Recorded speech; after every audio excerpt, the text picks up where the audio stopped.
Now that we're only a day away from House of the Dragon's finale, I thought I should discuss everything that was said about ending the show. Over the last 8 weeks, a lot of you have been asking me when the show will end. I've seen some fans say we might only get 3 seasons of the show, while others have said there should be as many as 5 seasons of House of the Dragon. For those of you who don't know, we were actually already given this answer when the author gave us an update during the first season. Fire and Blood's author, George R. R. Martin, revealed exactly how many episodes and seasons they would be developing. Now that the writers of House of the Dragon are adapting some of the major events out of order, I can't help but wonder if this will affect the length of the show. As you all know, they've already made the second season shorter by only releasing 8 episodes. One of the directors from House of the Dragon explained why the second season is shorter than the first, emphasizing the reason was largely story-driven. House of the Dragon's writer and showrunner Ryan Condal decided he should reduce the number of episodes because he thought it would make for a more satisfying season. He said it would give the season better pacing and a solid beginning and ending. Unfortunately, that means we're not going to see the Battle of the Gauntlet in this season's finale. It's one of the major events that had to be delayed until next season. As I said before, this might have an effect on how many episodes and seasons we get overall, now that they're switching things around. In his original update about the ending, George R. R. Martin said it's going to take 4 full seasons of 10 episodes each to do justice to the Dance of the Dragons from start to finish.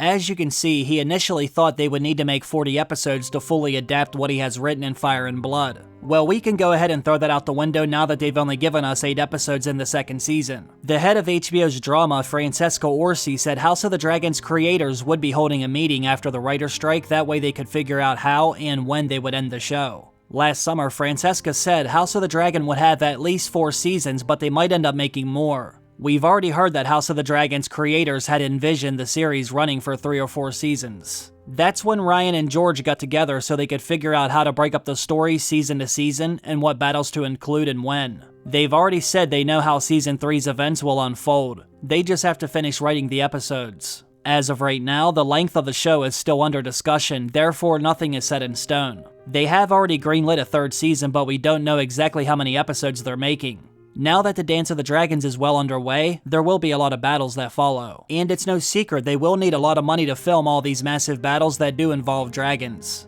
Unless they're able to give House of the Dragon a bigger budget, they're gonna have to find ways to space out these battles. There's really no other way around it. They cannot afford to film a major battle every other episode.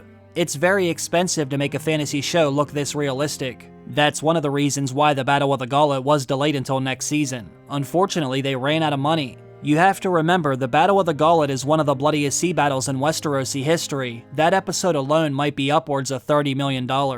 They're not able to film the Brackens vs. the Blackwoods, the Battle at Rook's Rest, the Red Sowing, and the Battle of the Gauntlet all in one season. They might actually end up making 5 seasons if the 3rd one only has 8 episodes as well. Remember what George R. R. Martin said, they will need 40 episodes to do justice to the Dance of the Dragons from start to finish. In the following season alone, we should see the Battle of the Gauntlet, the Fall of King's Landing, at least one of Daeron the Daring's victories, and maybe even the Battle above the God's Eye. Let us not forget the bloodiest land battle of the Dance of the Dragons, known as the Battle by the Lakeshore. And this is only a fraction of what actually happens in Fire and Blood. There will be a lot of battles in Season 4 as well. They're gonna need hundreds of millions of dollars to film all these events. Don't be shocked if they have to film things out of order, or if they have to delay something again until a later season. These are the sacrifices they have to make in order for them to create something that's on a massive scale like Game of Thrones. I know we all want to see every single word adapted from Fire and Blood, exactly the way the author saw it in his mind, but that's always easier said than done. I do believe we will see all the major events during the Dance of the Dragons, although they might have to film them across 5 different seasons so they can afford it.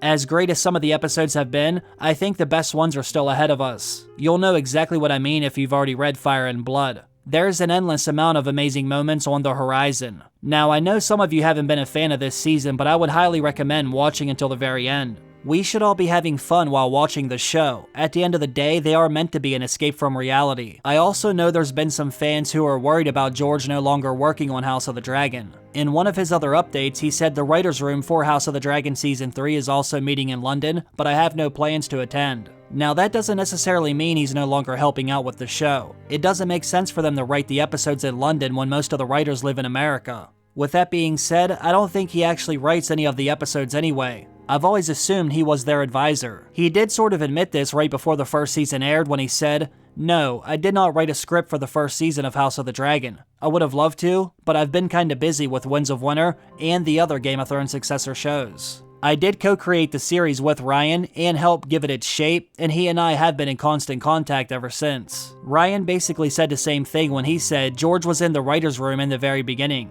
Generally, it's George and I in communication. I send him everything.